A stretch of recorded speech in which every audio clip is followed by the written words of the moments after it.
1 in 4 executives hoping that you would quit so that they don't have to pay you severance. But here's what stopped me cold. Here's what stopped me cold, guys. 25% of the C-suite executives, the people that makes all the company decisions, not the boards, but the company decisions, the operators, right? They admitted that they hope return to the office would make employees quit. That's 25% of them said that. Let me say that again. 1 in 4 executives hoping that you would quit so that they don't have to pay you severance. That ain't collaboration. That's a strategy. I want you guys to type RTO in the chat if your company called you guys back to the office. Okay, I want to know. Now, while all this is happening, you are out there applying to jobs, sending in resumes, waiting for callbacks, and 1 in 5 of those jobs don't even exist. The Wall Street Journal, they confirmed that 20% of job postings are ghost jobs. You still got the ghost job pandemic going on, guys.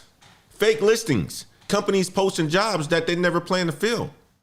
Ain't that something? Ain't that something? Let me paint the picture. The office is calling you back. The jobs you applying to might not be real. And the executives, some of them, hoping that you just give up. That's the system working against you. But I'm going to show you how to beat it, okay? I got 3 case studies today. And one of them is an executive coach who helps people over 40 land jobs. Says, stop leading with passion. Start with what she calls the 3 C's. And we're going to talk about those 3 C's today in the live stream. A marketing veteran who got laid off took a bartending job and says it changed everything about how she works. And a governor who was 1 step away from becoming the vice president of the United States, who just stepped down in the career lesson that nobody is talking about. Plus, we're going to be talking about a member or members of our community who just earned this Oracle AI certification, the same one that's free until January the 17th, 11 days left. Guys, this is the Daily Climb. Let's get into it. Let's find out who's all in the house before we move on to the first segment. We got the Life Cam in the house. We got Danny in the house.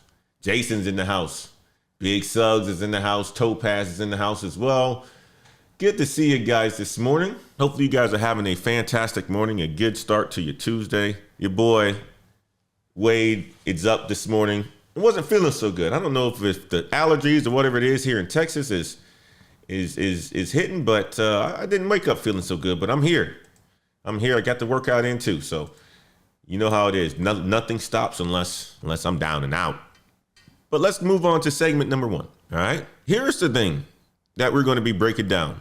We're going to be breaking down what's really happening with the return to the office. And the Life of Cam said something in the chat just now, and he kind of nailed it.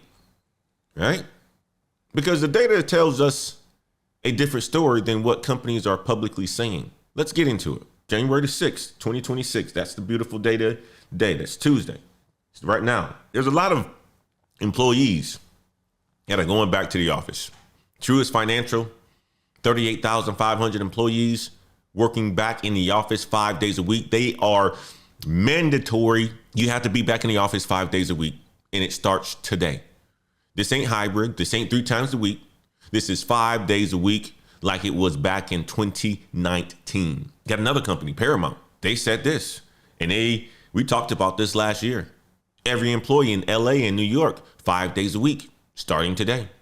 This is the conversation that we had regarding a gentleman who was going to have to commute to New York every single day to work for Paramount. And he said he basically resigned and he took the payout, severance, right? Because he would lose time with his daughter. But they are requiring you to be in the office every single day, 5 days a week, starting today. But here's what's wild. Paramount, they gave employees a choice. Come back or take a buyout. 600 employees took the money and left. Paramount set aside $185 million in severance. $185 million. That tells you how many people they expected to quit. Okay. I want you guys to type 185 in the chat if that number surprises you. It's a large number. Maybe it doesn't surprise you, but it surprises me. Now, let me show you what executives are really thinking. HR executive, they published a survey. 25% of C-suite leaders, admitted that they hope return to the office mandates would lead to resignations. That's 1 in 4. Not speculating, not guessing. They admitted it. And 70% of workers, they see it too. That 70% perceive return to the office mandates as quiet firing, as my man Cam said in the chat. Soft firing, a way to reduce headcount without paying severance. Here's how it typically works. A company announces 5-day mandate to be back in the office. People log with or people with long commutes, they can't do it. People with caregiving responsibilities, they can't do it. People who moved during the pandemic, they can't do it. So they quit, and the company saves a whole bunch of money. No severance, no layoff announcements, no bad press. That's a strategy. I want you guys to type strategy in the chat if you see the pattern. Let me show you what's coming next. Got Instagram employees, 20,000 of them, told to be back in the office 5 days a week starting February the 2nd. Adam Mosseri, the head of Instagram, he said this: I believe that we are more creative and collaborative when we are together in person. That's the public statement. But here's the thing, the data tells a different story. Companies that announce RTO mandates saw a voluntary turnover increase. The people leaving, often the ones with the most options. Alberta governor in Canada, 12,600 workers back to the office, February 2026. TikTok planning 5-day mandates, September 2026. This ain't slowing down. It is accelerating, guys. That's what's happening. That's what's happening, guys. It's not slowing down at all. It's just going to continue to happen. So what does this mean for you guys? Well, if you're seeing the pattern, if your company announces RTO, start your search that day, not when the mandate kicks in that day, because everyone else is going to wait. They're going to wait and hope that it changes. They're going to see if these expectations or there's going to be some exceptions because they think that they are special. And by the time that they start looking, the jobs are gone. We talked about yesterday, the 0.4%, right? That gets worse when everybody is looking at once. That gets worse when everybody is looking at the same time. So here's my analyst take. The market is signaling efficiency over growth. Companies are using office mandates as workforce reduction tools without the cost of layoffs, without the headlines, without the severance. If you got a good remote situation right now, you better protect it. If you see it changing, you better move first and don't wait. I want you guys to type move if you're going to be proactive, okay? And not only that, here's a piece that I want to show you guys from CNBC about why companies are abandoning remote work. I'm gonna show you a little clip from here, okay? Ordered back to the office 5 days a week. In the years following the pandemic, remote work became the new normal.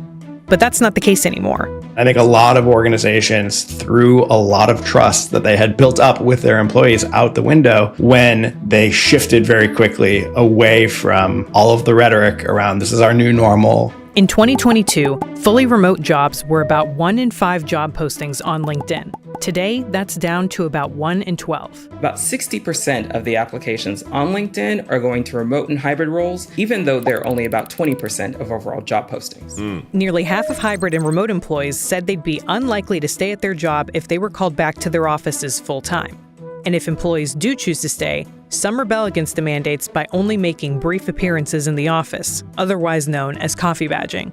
However, some workers are welcoming the switch. When Amazon announced fully in office, I was excited to get in there in person with all my teammates.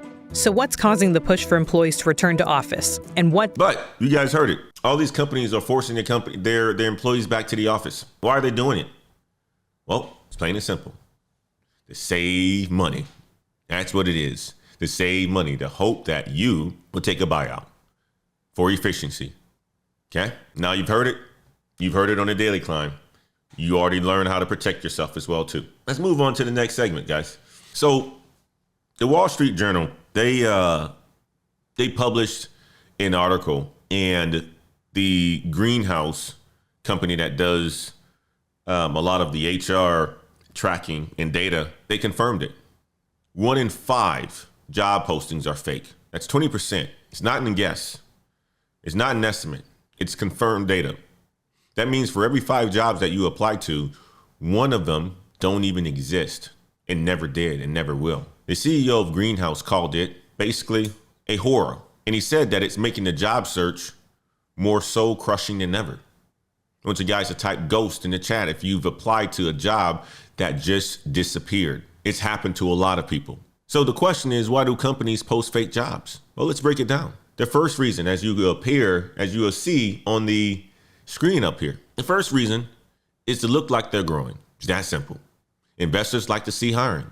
It signals momentum. So companies post jobs that they never plan to fill, just to look healthy. It's the game. Reason number 2, to collect resumes for later. They are building a talent pool. So when they actually need someone, they actually got your resume. But that job that you applied for, it wasn't real. They got your resume though. They got your information though. Reason number 3, to make current employees feel replaceable. Here's the thing. If you were asking for a raise, right? Look at all these applicants. You want better conditions? We got 500 people who want your job. That's the message that they're sending. Reason number 4, to justify H-1B visas. You guys didn't think about that piece of it, did you? Some companies require you to prove that they couldn't find American workers. So they post jobs, reject everyone, then they say they had to hire someone overseas. I want you guys to type system in the chat if it makes sense to you. It's finally making sense. Type system in the chat. Hopefully you're seeing the pattern. And let me show you how to spot ghost jobs so that you stop wasting your time if you are applying to jobs. Red flag number 1, the job's been posted more than 30 days. If they really need someone, they would have hired them by now. Red flag number 2, vague requirements. If the job description says, anyone could apply, it might not be real. Real jobs, they have specific needs. Red flag number 3, no salary range, especially in states where it's required by law. If they are hiding the compensation, something is off with that job. Red flag number 4, the job keeps getting posted. Same role every few weeks, different posting date. That's what you consider to be a ghost job. Red flag number 5, company is on a hiring freeze, but still posting jobs. Check the news. If they just announced layoffs, but still posting jobs, be skeptical. Okay. I want you guys to type red flag in the chat if you're going to go out there and check some of these red signals before you apply to your next job, because it's a good thing to do. It's a smart thing to do. And here's what this means for your strategy. Remember on yesterday, we talked about precision over volume. This is why. If 20% of the jobs are fake and you are applying for basically everything, you're wasting 20% of your time on nothing. Ain't that something?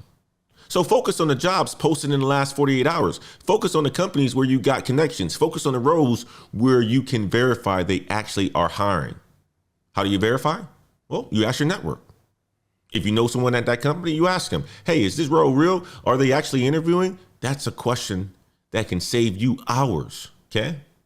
We all know the game is rigged at times, but now you know the rules, okay? Guys, if you want the complete playbook, same strategies Ron, Jason, Danny are using, join the Patreon.